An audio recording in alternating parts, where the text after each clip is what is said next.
The Bill Post Radio Show.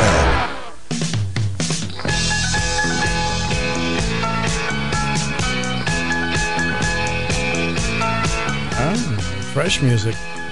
Bruce Springsteen. All right, with us right now, as we mentioned, we played the audio cut from Dan Sandini a moment ago, where he talked with Sheriff Mack. Sheriff Mack was at this event, Open Carry Vancouver. With us right now is Tony Thomas from Open Carry Vancouver. Hi, Tony. Hi, Bill. How are you? I'm doing fine. Now, Tony, did you put this thing together, or a certain group, or how'd this come about? No, actually, I put it together. This is the second one that we've had. The first was on February 16th, and it just took off like a shot, so we decided to have another one because people keep asking, when's the next one? When's the next one? Yeah. All right, so let's go back to the first one and then the second one. What was the thinking behind it? What was the goal? What were you trying to accomplish? What did you want to do? I just see the continual erosion of our country, and with the re-election of Obama, it just kind of lit a fire in me, and I saw it as something more than politics as usual. It seemed like a good versus evil thing, and that really lit a fire in me. And so I just decided to do it. I went down to a little coffee shop here in Orchards, Washington, called Coffee Villa, and known them for a while, and I said, hey, what would you think about having an open carry event? She said, yeah, I think that'd be great. So that's great. We went ahead and just organized that just to get people together in the Portland, Vancouver area who were like-minded patriots who just wanted to see this country turn around. Okay, so I like that a lot. You know, the funny thing that the news media really centered on when we held our first open carry event, the first Pack and Heat meet and greet event, was that I'm not even a gun owner. I just believe in the Second Amendment. I believe it's our last line of defense to keep ourselves from being overthrown by King Obama. And so I just wanted to stand behind and tell everybody, let's get together and let's do this thing. Now, my main objective is to just cheerlead these people. Sure. And hope to see something good come out of it. Well, again, this event was called Open Carry, or you called it Open Carry at Vancouver, but you had two. This was your second one. So the first one, what was the attendance like? What all happened? Well, the actual event is called Pack and Heat Meet and Greet. Okay, Pack and Heat. Open Carry Vancouver is just it first started out with a YouTube channel. Then I put together a website, and then I, of course, put together a Facebook page. Okay. But the first one, we had well over 200 people come. Wow. And it was all very natural. I really didn't get the media involved because I really don't trust the mainstream media. Yeah. Not to twist it into something that it's not. So I didn't do anything like that. I got on opencarry.org and a few of the forums, and then just shot it out all over Facebook and on the YouTube channel, and people just started coming and spreading the word by just through the social media and by mouth. And then so then did you do it the same way for the second one? Kind of do it that way, or did you try a different approach? No, I figured the first way worked great, so why mess with something good? So I just let it kind of take on a life of its own, and it surely did because, got a call from one of the gentlemen who attended the first one, and Sheriff Mack, Richard Mack, was coming into town for the Lincoln Day dinner put on by the Clark County Republican Party. And he said, how about we have Sheriff Mack stop by? I'm going, awesome. Yeah, exactly. I wondered how you got him there, so he just decided to come on over and join you.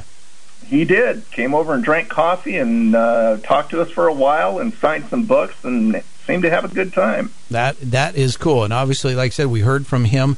I'll let my listeners know, I just found out from somebody that there is a Marion County. Let me just put it this way. You don't know this, but in Marion County, where we are headquartered, Our sheriff, Jason Myers, is not the greatest on this Second Amendment stuff. I'm going to go easy here because I'm going to be a nice guy today. But Sheriff Mack evidently will be speaking to the Constitutional Sheriffs and Peace Officers Association convention, which is May 31st to June 1st.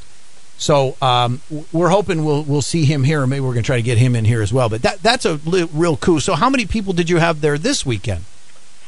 We asked the owners, and they said they're counting about close to 200. So It was a little less than last time, but a lot of people came that didn't show up the last time, and the first one, the weather wasn't all that great, but we had a real sunny weekend, so I think a lot of people decided to take off for the coast and the mountains. Well, but we still had a good turnout, and a lot of people coming in and out and just kind of milling around and talking with each other and get to know each other. And I really have no other objective, except to get people together who believe in the Second Amendment and the, preservation of our Constitution, and drink some coffee, have a good time. And so I take it where this area is, because every city, every county, every state has different things, rules and regulations on this open carry thing. I assume that's an open carry area then. It is. Okay. Yes. So again, where exactly are we talking about? We're talking about Vancouver, Washington, a little town called Orchards. Okay. So, so Vancouver is an open carry city then? Yeah. It is. Okay. So see, that's I love. What else? Again, just so you know, we're talking with Tony Thomas and he has a group called, not a group, I mean, he's put it together, Open Carry Vancouver. And so you have a website, a YouTube, and a Facebook page. Yeah. Okay. Mm-hmm. So the idea is, let's just get people to get used to seeing people openly carry. That's kind of what I'm thinking you're thinking, right? Yeah, that's the whole objective. We don't want to be demonstrative about this thing. We're all saying we don't want to get out there and, have the cops staring at us all the time, no carrying our AR-15 up and down, just walking around and stuff like this. This is just something that we want to make the norm, rather than stand out and make people worried and scared and stuff like that. Just show people that we can go from point A to point B and go banking and go shopping and whatever else. The only difference is we have a holstered handgun. Yeah. Let me ask you: did you see some of the either video or the photographs from the Oregon State Capitol where the guys were walking around the Capitol with the AR-15s and the pistols and whatnot? I've had such mixed emotions about it, because I was at that rally, and I had sort of mixed emotions of like, that didn't seem like a real wise move. I think what you're talking about is a much smarter thing to do.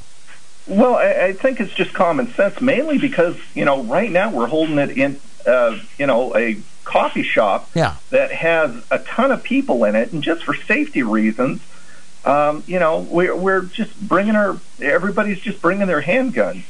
We're looking at we're tentatively talking about having a third one in one of the public parks up here. And then it's just like, guys, I don't care. Bring your bazooka. We're out in the open. I don't care. Yeah, that makes sense. Okay. Well, I'll tell you what, you be sure and let us know when that one's happening, and we'll help spread the word here as much as we can, because I know we have a lot of people that listen online up in your area, because we can see it on our little computer thingamajig.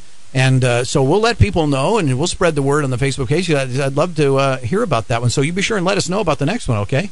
Will do. Thank you very much, Bill. Appreciate it. You bet. Thank you for joining us today. And I wish I had known about it sooner. I would have told everybody.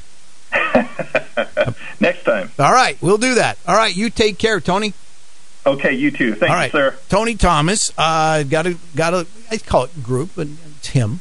And he's put together a Facebook page and a website and a YouTube page, Open Carry Vancouver. And that was their second event. So they're going to do another one sometime soon.